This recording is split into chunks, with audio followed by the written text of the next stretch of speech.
দেখুন, দীর্ঘ ৩৩ বছর পর জাহাঙ্গীরনগর বিশ্ববিদ্যালয়ের শিক্ষার্থীরা তাদের কেন্দ্রীয় শিক্ষার্থী সংসদ নির্বাচন পেয়েছে। অল্প কিছুক্ষণের মধ্যে ফলাফল ঘোষণা হতে যাচ্ছে। এই দীর্ঘ ৩৩ বছর শিক্ষার্থীরা তাদের অধিকার আদায়ের জন্য যে সংগ্রামগুলো যৌক্তিক প্ল্যাটফর্ম, সেই যৌক্তিক প্ল্যাটফর্মে তারা যেতে পারেনি। বিশ্ববিদ্যালয়ের সিনেটের শিক্ষার্থী প্রতিনিধি যে ইম্পর্টেন্স, তারা যে সেখান থেকে খুব সহজে তাদের অধিকারগুলো আদায় করে নিয়ে আসতে পারবে, সেই সুযোগ তারা পায়নি। ফ্যাসিবাদী কায়দায় যারা দলীয়করণ করতে চেয়েছিল বিশ্ববিদ্যালয়ের সকল পরিবেশকে, সকল সিদ্ধান্তকে, তারা আসলে সেটিকে দেয়নি।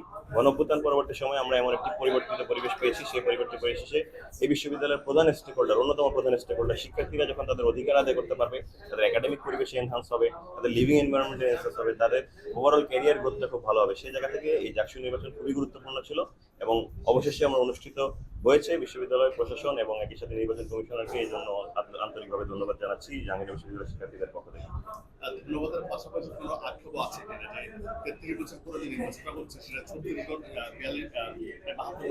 যাচ্ছে, এখন আপনার ফলাফল সবচেয়ে বড় আক্ষেপের জায়গা ২৪ পরবর্তী সময়ে আমরা চেয়েছিলাম, আমরা প্রত্যাশা করেছি সবাই, যে সবার সহাবস্থান থাকবে, সবাই সবার প্রতি সহমর্মী থাকবে, রাজনৈতিক প্রতিযোগিতা থাকতে পারে, কিন্তু প্রতিদ্বন্দ্বিতা কিংবা প্রতিহিংসার সে জায়গাটা আসলে অনুপস্থিত থাকবে। কিন্তু সে জায়গাটা আমরা এখনো অ্যাচিভ করতে পারিনি।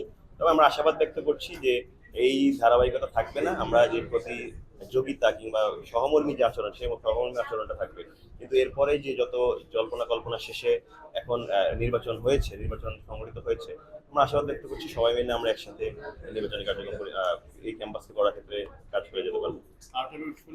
দীর্ঘ বছর পরে শিবির প্রকাশ্যে ছাত্র সংসদগুলো করছে এবং এখানে নারী শিক্ষার্থীরা আপনার সাথে রয়েছে। এখানে অনেক অভিযোগ ছিল, ডাক ছিল, এখন হচ্ছে যে নারীদের বুলিং করা এবং অ্যাওয়ারনেস করে, এটা নিয়ে আপনারা কোন কোন বিষয়গুলো ওভারকাম করতে পেরেছে? দেখুন, ছাত্র শিবিরকে বরাবর ট্যাবু বানিয়ে রাখা হয়েছিল। ছাত্র শিবিরকে এমনভাবে স্বৈরাচার কিংবা আধিপত্যবাদীরা এমনভাবে পোট্রে করে রেখেছিল যে ছাত্র শিবির এমন একটা ভীতিকর জিনিস। অথচ ছাত্র শিবিরের সংস্পর্শে যখন শিক্ষার্থীরা আসতে চেয়েছে, ছাত্র শিবির যখন তার কার্যক্রম পূর্ণদমে করতে পেরেছে, তখন শিক্ষার্থীরা সেখান থেকে বেনিফিটেড হয়েছে। শিক্ষার্থী বান্ধব আচরণ পেয়েছে এবং কোনো প্রকার সংঘাত পায়নি, কোনো প্রকার অস্বস্তি পায়নি। সেই জায়গা থেকে ৩৩ বছর পর যখন ছাত্র শিবির জাহাঙ্গীরনগর বিশ্ববিদ্যালয়ে কাজ করার সুযোগ পেয়েছে, ছাত্র শিবির সেভাবেই তার শিক্ষার্থীদের পাশে দাঁড়ানোর কার্যক্রম করে গিয়েছে। শিক্ষার্থীদের কল্যাণ, শিক্ষার্থীদের কি প্রবলেমগুলো রয়েছে, সব প্রবলেমগুলো ফাইন্ড আউট করে সেগুলো সলিউশন করা, শিক্ষার্থীদের বিপদ আপদে তাদের পাশে দাঁড়ানো, শিক্ষার্থীদের ক্যারিয়ার গ্রোথের জন্য তাদেরকে এনহান্স করা, তাদেরকে মোটিভেট করা এবং যৌক্তিক আন্দোলনগুলো যেগুলো তাদের শিক্ষার্থীদের স্বার্থ সংশ্লিষ্ট বিরোধী যায়, সেগুলোর ক্ষেত্রে ভয়েস রেজ করা, সব জায়গায় আমরা সরব ছিলাম। এবং সেই জায়গা থেকে মনে করি এই ধারা যদি অব্যাহত থাকে, একটা ছাত্র সংগঠন যদি তার এই ধারা অব্যাহত রাখে, শিক্ষার্থীদের সমর্থন পাবে, এটাই খুবই স্বাভাবিক হবে। বাকি সংগঠনগুলো যদি এই ধারার রাজনীতি চর্চা করতে পারে, শিক্ষার্থীরা তাদেরকেও সমর্থন দেবে, তখন একটা প্রতিযোগিতাপূর্ণ মনোভাব তৈরি হবে, প্রতিযোগিতামূলক মনোভাব তৈরি হবে, সেটা হবে খুবই ইতিবাচক। বাংলাদেশের সকল ভার্সিটি থেকে জাহাঙ্গীরনগর ইউনিভার্সিটি ব্যক্তিগত একটা পরিবেশ শুনেছি, এখানে ইসলাম বিদ্বেষ অনেক মনোভাব ছিল আমাদের ইতিহাস থেকে। এই মুহূর্তে ডাক্তার যখন শিবির নিয়ন্ত্রিত অনেক আসন পেয়েছে, অনেকে এটা বলছেন বা একটা মাদ্রাসা বানিয়ে ফেলা হচ্ছে।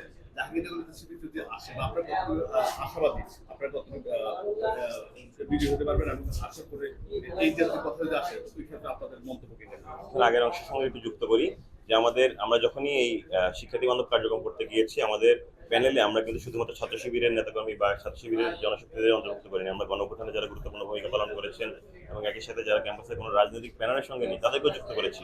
সে জায়গায় আমরা ৬ জন নারী শিক্ষার্থীকে যখন যুক্ত করেছি, তারা তাদের সেই প্রতিহিংসার অংশ হিসেবে আমাদের নারী সদস্যদেরকে অনলাইনে অসম্মানজনক মন্তব্য, হেয় প্রতিপন্ন করা, এই সকল কুরুচিপূর্ণ মন্তব্য আসলে করে গিয়েছেন, যেটি আসলে খুবই দুঃখজনক ব্যাপার ছিল। আমরা এমন জিনিস বিশ্ববিদ্যালয়ের শিক্ষার্থীদের কাছ থেকে প্রত্যাশা করিনি। আমরা বিশ্ববিদ্যালয় প্রশাসনকে অভিযোগ জানিয়েছিলাম, তারা তাদের সেই জায়গা থেকে ব্যবস্থা গ্রহণ করবে বলে আশাবাদ ব্যক্ত করেছিলাম এবং আমরা আশা করছি বিশ্ববিদ্যালয় লেভেলে একটি সহানুভূতিশীল পরিবেশ তৈরি হবে। এবং আমাদের ক্ষেত্রে যে জিনিসটি আরও একই সাথে চাপিয়ে দেওয়ার চেষ্টা করা হয়, যে আমরা আসলে হয়তো এই জায়গায় আমাদের যে দলীয় এজেন্ডা রয়েছে, আমাদের যেই মত রয়েছে, সেগুলো হয়তো আমরা চাপিয়ে দিতে চাইবো, আমরা হয়তো ইসলাম চাপিয়ে দিতে চাইবো। দেখুন, ইসলাম কখনোই চাপিয়ে দেওয়ার মানসিকতা, ইসলাম কখনোই কারোর উপর জোর জবরদস্তি মোটিভেট করে না। ইসলাম সবসময় সবার ন্যায্যতা নিশ্চিতের জন্য কাজ করে। সেই জায়গায় আমরা সেই ন্যায্যতা চর্চাই করতে চাই।